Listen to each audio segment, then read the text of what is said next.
Coach will open with a comment. How are we doing today? Good. Good.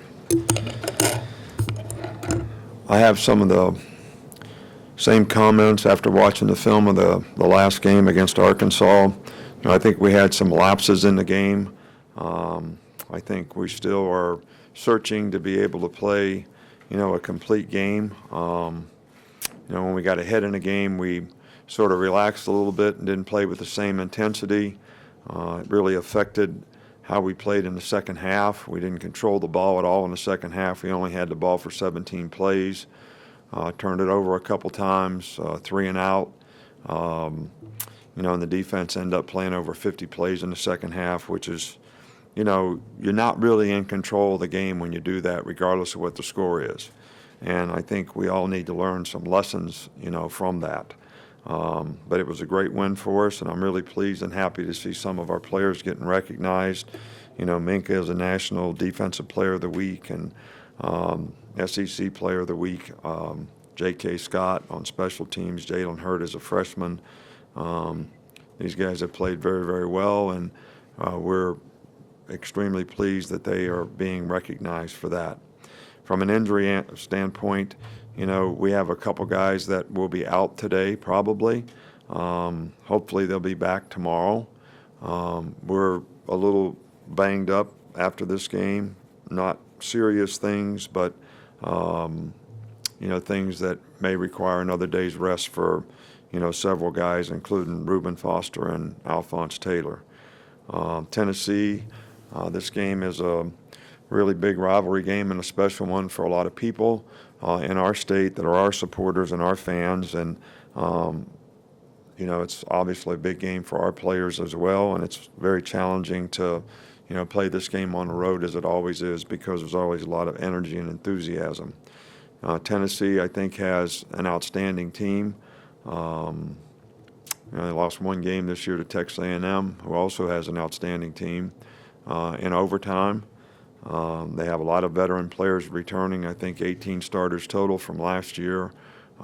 Quarterback's doing an outstanding job for him. He's a dual-threat guy that is very difficult to defend.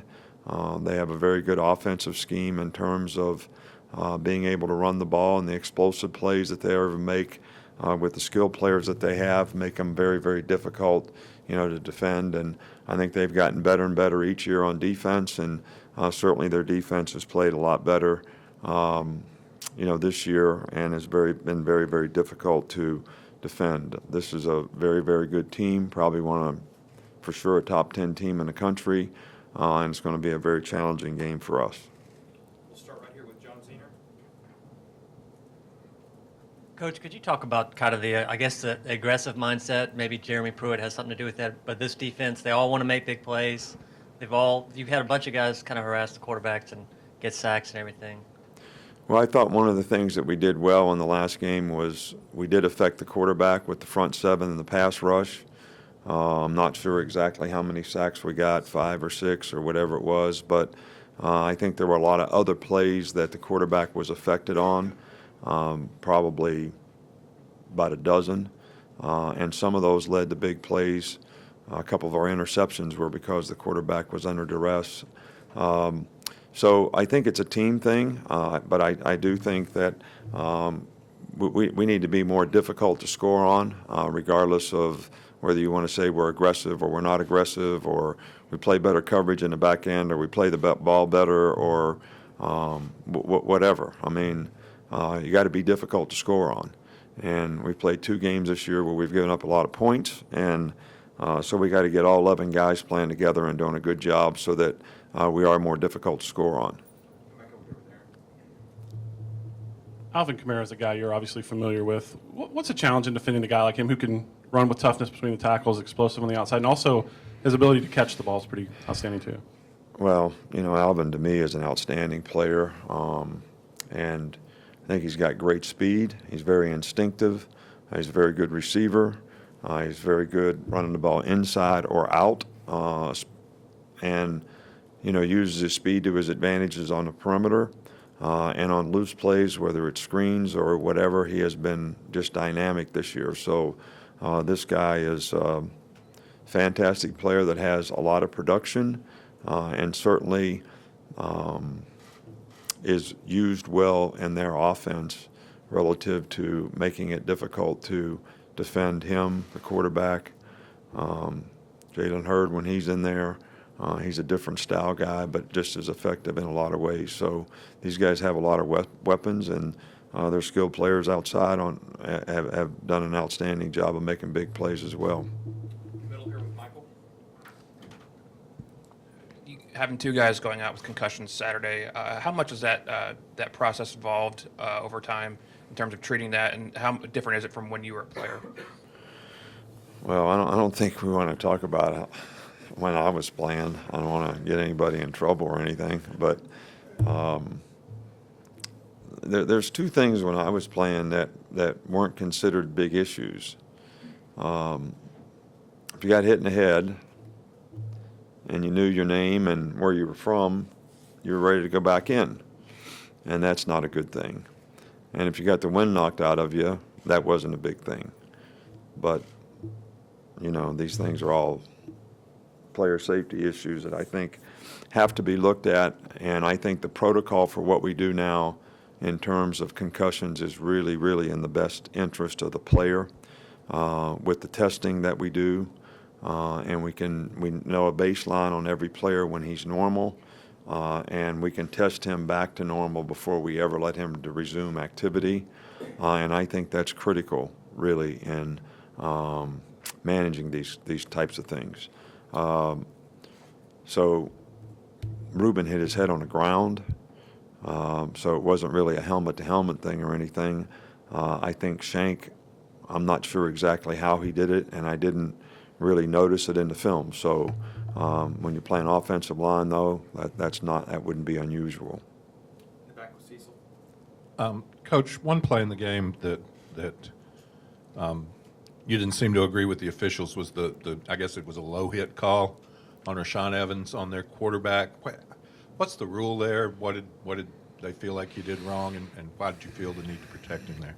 Well, I think player safety is really important, and I don't think that guys, I would want them to do it to our quarterback, and we don't certainly coach our guys to do it to the opposing team's quarterback when you just have a free shot at the quarterback and you hit him low in the knee area, you know, you hit him low.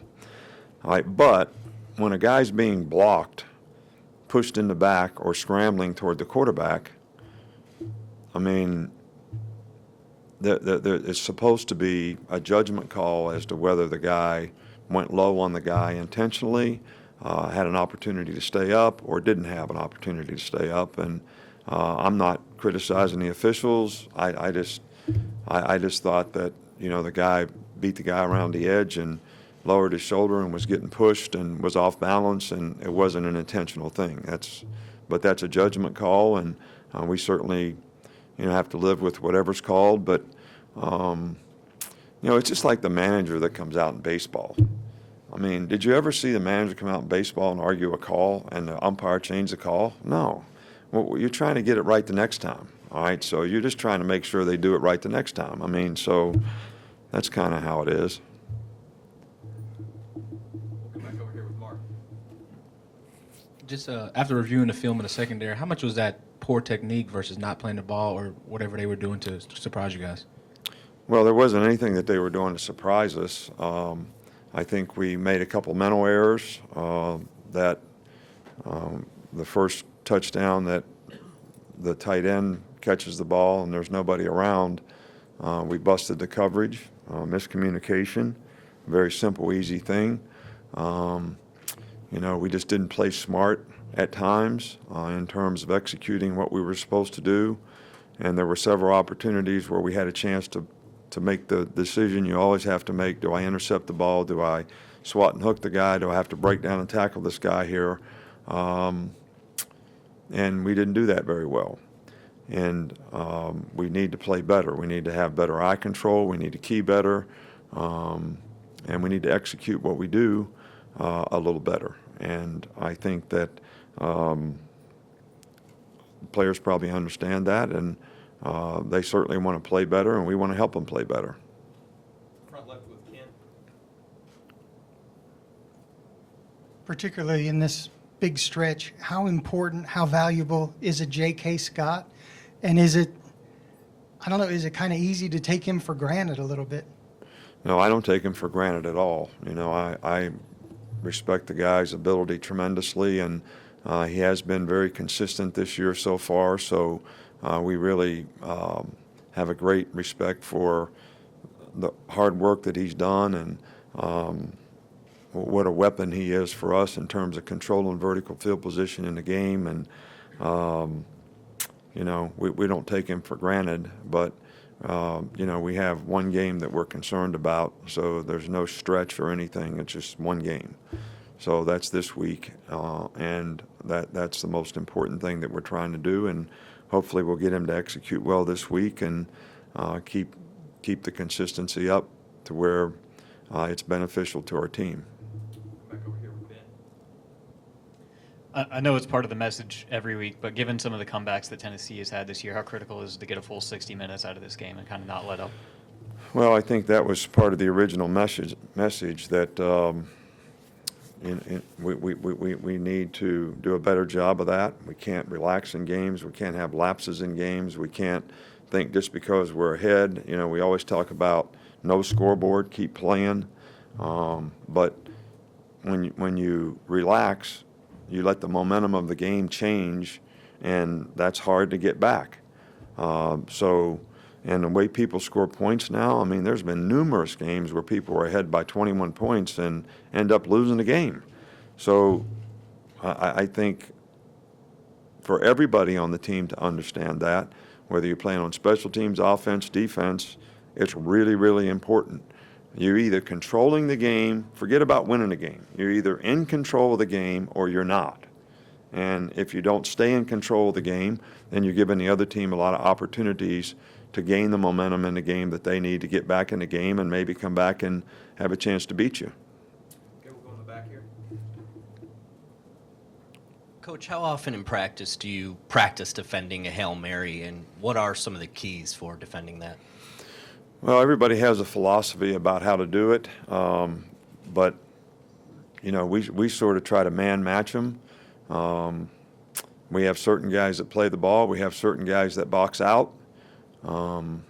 So, you know, I've lost games on this before. I don't think this is a play that anybody can take for granted, which is sometimes hard to get the players sold on, that they really have to go execute this play, that it is a play that can make a big difference in the game.